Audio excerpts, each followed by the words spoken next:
O governo da Venezuela destituiu do cargo a Procuradora-Geral da República, a senhora Janot, lá da Venezuela.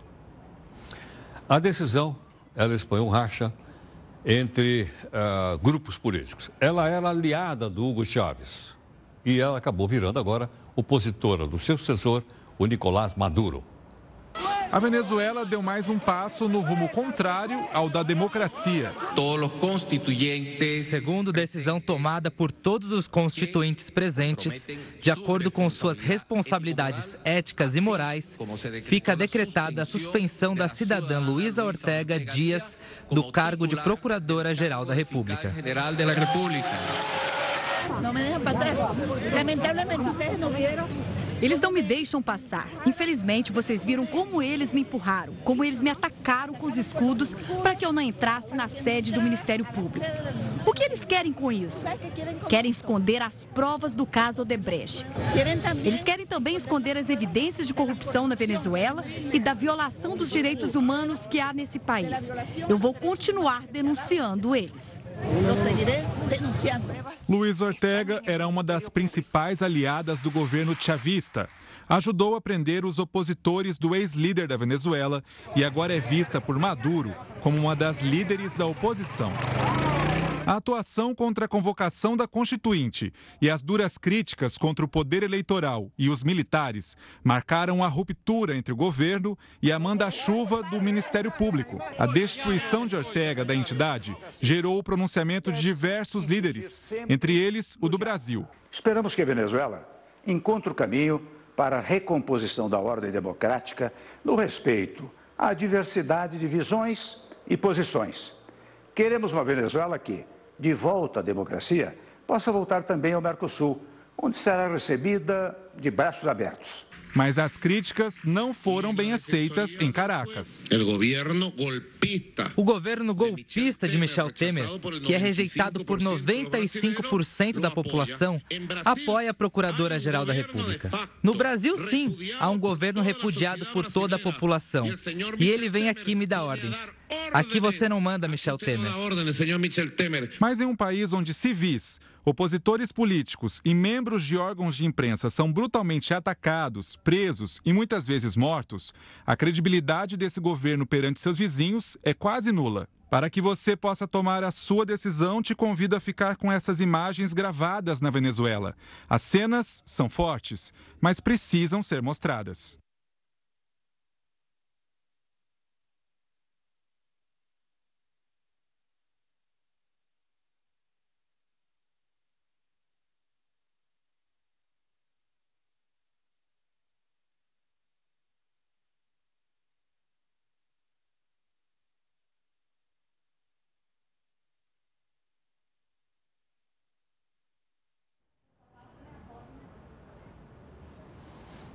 Olha, propositadamente nós deixamos essas cenas finais sem áudio, para você ter uma ideia. Essa pancadaria não parou aí. Tem mais pancadaria aí pela frente. Nós não mostramos toda ela. Porque essa pessoa cai da moto, aparece mais 5 ou 6 policiais e batem nele novamente no chão com um escudo, como se fosse cortar a pessoa com os seus escudos. Foi isso que você acabou de ver agora. Essa imagem foi cedida por alguém da Venezuela. E eu resolvi mostrar aqui para vocês, ainda que, como nós dissemos, são imagens fortes, mas infelizmente é para mostrar até onde vai, né, a violência na Venezuela. Olha, gentilmente aqui conosco o professor Marcos Vinícius Freitas. Professor Marcos é professor de Relações Internacionais da FAP, que está aqui conosco. Marcos, mais uma vez, muito obrigado pela gentileza. Prazer é meu sempre. Marcos, essas imagens são terríveis, hein? Eu não Sim. tinha visto uma coisa tão violenta essa. Acho que nem na Guerra da Síria eu vi coisa parecida. Isso é evidência do que acontece quando os governos da região, de alguma forma, permitem que esse tipo de coisa evolua. É muito difícil um Estado interferir no outro, mas o fato de nós não termos nos manifestado antes como país importante na região é que permite que esse tipo de coisa aconteça. Então, a inação ou a omissão nessas situações é extremamente frustrante. A gente vê isso agora na Venezuela, a gente observa isso na Síria, uma série de lugares no mundo. Agora, Marcos, no final de semana teve uma tentativa de tomada de um quartel, né, na Venezuela. por um grupo de pessoas. Parece que essa tentativa não foi para frente, 2 pessoas morreram, uma foi baleada, etc, etc, etc. Pode haver um racha no exército que é, na verdade, que mantém o Maduro no poder? A grande questão aí, Heroto, é a seguinte. Quem está no poder e se beneficia disso é que tem interesse na manutenção do status quo. Então, como é que a gente convence estas pessoas que estão dentro do governo a começarem a se opor? E isso acontece também com o Maduro, porque ele tem o apoio dos militares que pensam que, se saírem do governo, eles não vão ter nenhuma oportunidade. Então, o grande desafio aí é como é que você começa a convencer essas pessoas de que, se elas saírem, elas vão conseguir ter uma sobrevida. E isso aí é o que a gente tem que observar no Exército também, na Marinha, na Aeronáutica. Todos esses poderes constituídos têm pessoas que não estão contentes com aquela situação, mas que querem sair, só que elas começam a pensar no dia seguinte, e no dia seguinte a situação delas parece não ser tão boa. Então, a gente observa que em todo regime militar, todo regime ditatorial sempre tem um grupo de pessoas que, de alguma forma, se beneficiam disso e não querem sair. Agora, que direção vai o país depois da convocação dessa Assembleia Nacional Constituinte? Bem, aí é uma tentativa do Maduro de se perpetuar no poder, né? Nós sabemos que, se houvesse eleições daqui a 2 anos, ele perderia. Então, com essa Assembleia, ele criou um polo de poder que cria um imponderável, e esse imponderável vai fazendo com que ele consiga justamente tomar as medidas que ele pretende tomar, sem necessariamente incorrer aí no desagrado popular. Então, você vê, foi a Assembleia Constituinte que tirou a procuradora que ele não queria. É a Assembleia Constituinte que vai tirar o poder do Congresso. Então, ele vai utilizando a Assembleia justamente como uma forma de governo em que ele passa a ser aí o bonzinho da história. Agora, essa Assembleia está levando a Venezuela para que direção? É para a consolidação de um regime socialista na Venezuela? Tudo depende do que você chama socialista, né? Não. Eu acho que a palavra é muito ampla. É muito ampla, né? E eu falei, o que nós observamos aí é que a Venezuela poderia ter optado por um outro modelo e foi optar justamente por uma reprodução do modelo castrista, né? Da Revolução Cubana, a implementação daquilo que aconteceu em Cuba, e ele está simplesmente transpondo a uma exacerbação do poder na Venezuela, muito semelhante àquilo que aconteceu em Cuba. E não podemos esquecer uma coisa interessante: muitos dos conselheiros do Maduro são cubanos, envolvidos no regime cubano. Então, existe essa transposição aí de ideologia ou daquilo que foi feito em Cuba para a própria Venezuela, e essa é a ideia de longo prazo. Mas ainda há alguma liberdade de imprensa. Nós temos ali vários microfones ouvindo a procuradora. E essa imagem mesmo que nós mostramos aqui veio através de um telefone celular, foi feito com um smartphone. Quer dizer, Cuba, você não tem essa mesma possibilidade. Não tem, né? Mas aqui a Venezuela vem de um histórico democrático muito melhor do que aquilo que você tinha em Cuba. Se nós lembrarmos na história, a Venezuela era considerada um dos países mais democráticos da região. Enormes problemas sociais e uma dependência constante do petróleo e uma própria gerontocracia, né? Os presidentes venezuelanos eram todos velhos.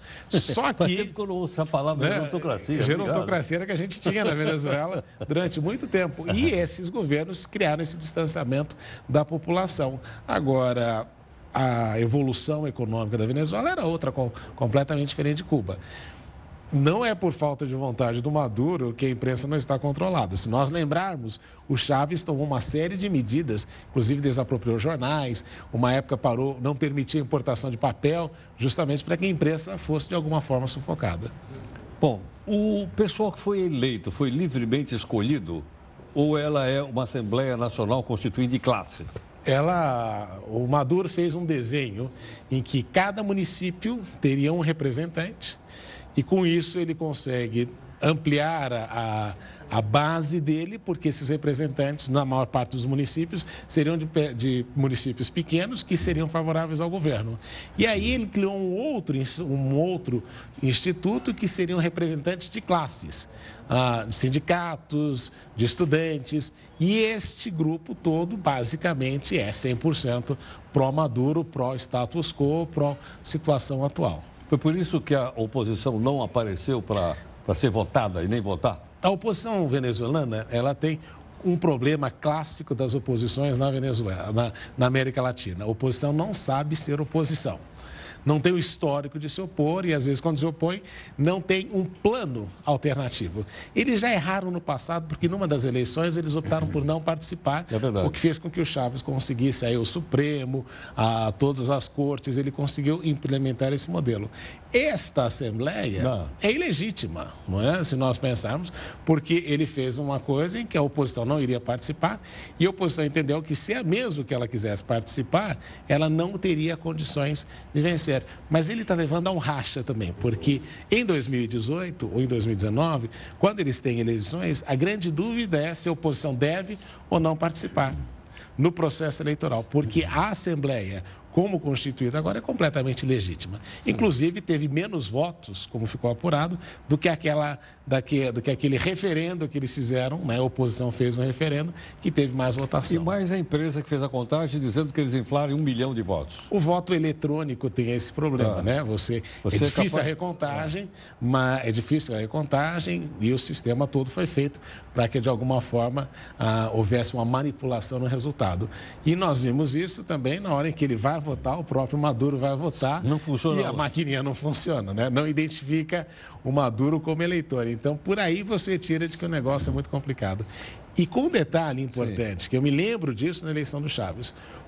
O eleitor venezuelano, ele vota com medo, porque ele sabe que o voto dele vai ser monitorado. Inclusive, quando Chávez, lá nas eleições do passado, quando ele notava que estava perdendo, mandava muita gente da PDVSA, que é a empresa de petróleo, embora, porque eles estavam, de alguma forma, monitorando o voto nas eleições. Professor Marcos Vinícius Freitas, professor de Relações Internacionais da FAP, gentilmente aqui. Marcos, está muito claro, acho que a situação ficou bastante clara depois das explicações que você nos deu. Até lembrando que vai ter eleição em 98 ou 99, não é isso? Uhum. Mas a Assembleia Nacional Constituinte tem o poder na mão. Ela pode estabelecer uma série de exigências para ser candidato? Pode.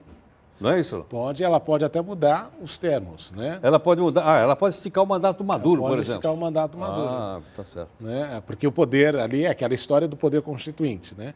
Quando ele faz essa eleição, ele justamente quer criar um mecanismo para modificar todas as estruturas do Estado. O detalhe é interessante, porque o Chávez fez a mesma coisa.